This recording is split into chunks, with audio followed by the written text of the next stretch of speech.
Enseignante retraitée, Lil Karin Scarrett s'estime chanceuse. Elle a échappé de justesse à l'infection d'une bactérie résistante à de nombreux antibiotiques. Cette grand-mère norvégienne venait d'arriver en Inde pour des vacances lorsqu'elle s'est cassé la jambe dans un accident de la route. Hospitalisée sur place, elle est alors contaminée par une bactérie, puis rapatriée en Norvège.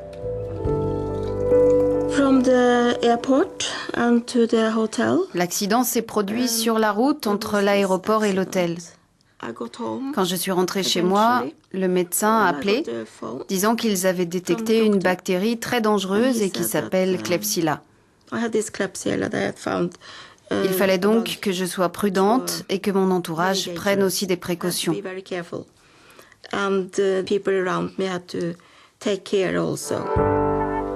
Lil Karin est porteuse du germe, mais elle n'est pas infectée par la bactérie. Une souche de Klebsiella, potentiellement mortelle, est très résistante. Parmi les antibiotiques disponibles, seul un peut s'avérer efficace dans le traitement thérapeutique. Ce qui a été déterminant dans le cas de Lil Karin, c'est que le système de santé norvégien prévoit le placement en isolement le temps de procéder à l'examination. C'est très important en termes de prévention car cela a évité la propagation de cette bactérie multirésistante au sein de l'hôpital. La Norvège a une grande expertise médicale s'agissant de la détection et du contrôle de bactéries résistantes, telles que celle qui a contaminé Lil Karin. Parmi les bonnes pratiques, l'isolement des patients ayant séjourné à l'étranger. Nous avons un système de ventilation spécial. Quand vous entrez, il y a une petite pièce séparée, vous fermez la première porte, et là vous avez une procédure de lavage. Vous pouvez ensuite entrer dans la chambre du patient.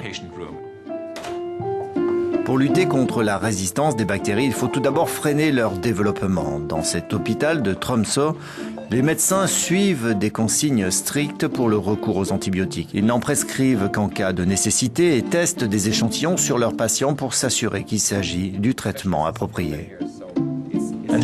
Voici quelques exemples de tests que l'on effectue. Vous voyez la pellicule blanche qui se forme au fond de la boîte, c'est la bactérie. Ensuite, vous voyez ces bandes-là qui sont imprégnées de divers antibiotiques. Donc on voit une zone transparente où l'antibiotique est actif et parvient à éradiquer les micro-organismes, alors que la zone opaque montre que les autres antibiotiques sont inefficaces contre leur prolifération. Comme vous le voyez ici, nous n'avons pas trop le choix. Il n'y a qu'une substance qui produit un effet sur ce micro-organisme. Plusieurs facteurs expliquent le développement des résistances. L'utilisation abusive d'antibiotiques, la prescription du mauvais antibiotique, enfin, la durée ou le choix d'un traitement non approprié aux besoins du patient. Les bactéries peuvent également muter et développer leur propre résistance aux antibiotiques et le problème est très répandu. On a tendance à associer la résistance aux antibiotiques au milieu hospitalier, mais cela se produit aussi à l'extérieur de l'hôpital. On a vu ces dernières années que le taux de résistance de certaines bactéries avait diminué suite aux efforts durables de certains pays. À l'inverse, d'autres bactéries ont peu à peu développé leur résistance à travers l'Europe et le monde.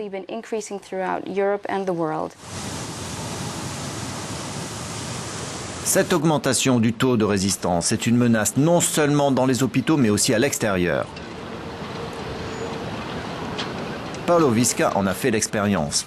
Cet universitaire italien a été infecté sur la route des vacances. Il avait quitté le port de Nettuno, auprès de Rome, lorsque s'est déclaré au bout de quelques jours une sérieuse infection urinaire. Au début, j'ai eu une poussée de fièvre avec frissons, tremblements, transpiration abondante et je n'arrivais pas à aller aux toilettes, à uriner. Donc le problème était assez sérieux.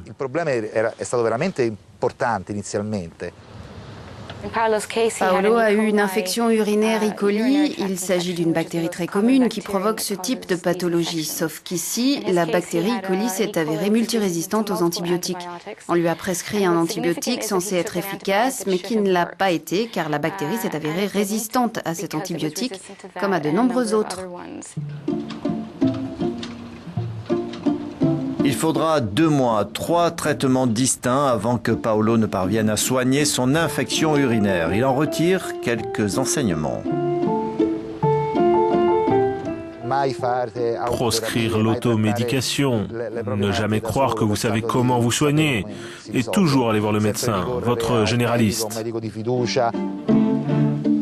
Médecins, patients, à chacun sa responsabilité. Des campagnes comme la Journée européenne d'information sur les antibiotiques incitent à plus de vigilance. Ici à Bologne, Maria Luisa Moro martèle le même message depuis une dizaine d'années. Les antibiotiques doivent être utilisés correctement et sans abus. Voici l'un des dessins réalisés par des enfants à l'occasion de la campagne pour une utilisation prudente des antibiotiques. On leur a demandé de dessiner ce que ça leur inspirait et ce qu'ils connaissaient des bactéries et des antibiotiques.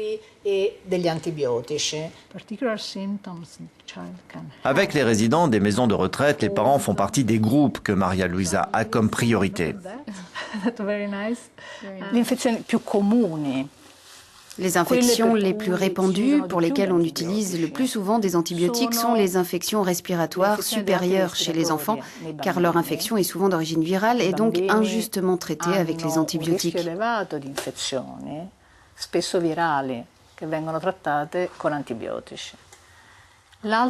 L'autre groupe majeur qui risque d'être traité incorrectement avec les antibiotiques, c'est celui des adultes ayant contracté une infection urinaire.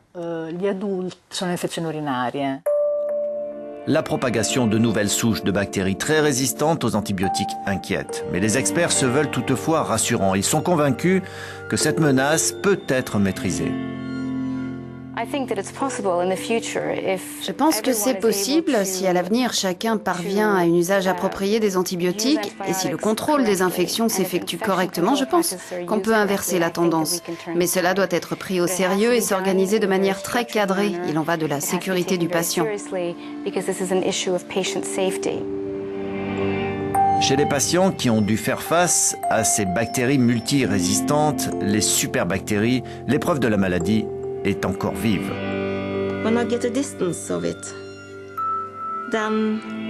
Maintenant que je prends du recul, je réalise à quel point c'était sérieux. Mais sur le moment, je me contentais de survivre au jour le jour.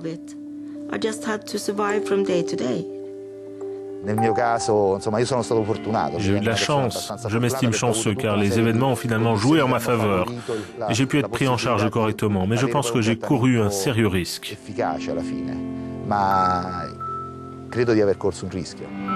Prévenir le risque en se rappelant les bonnes pratiques, le bon antibiotique au bon moment et sans abus.